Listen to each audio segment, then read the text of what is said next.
वडोदरा जिले के शिनोर तालुका में स्टेट मॉनिटरिंग सेल ने जुए के बड़े अड्डे पर छापा मारकर 14 जुआरियों को गिरफ्तार किया है।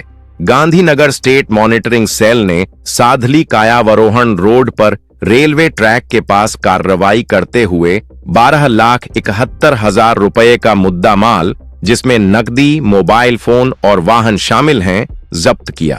छापे के दौरान 2 आरोपी फरार हो गए, जबकि अन्य की तलाश जारी है।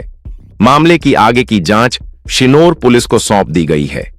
लगातार हो रही ऐसी कार्रवाइयों के बाद शिनोर में अवैध जुए के नेटवर्क को लेकर चर्चाएं तेज हो गई हैं।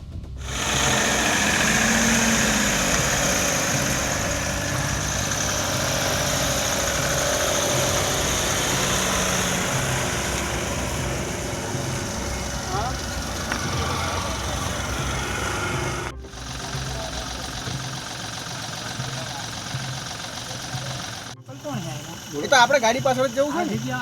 આ સુનર વાળાનું કામ છે લોકોનું.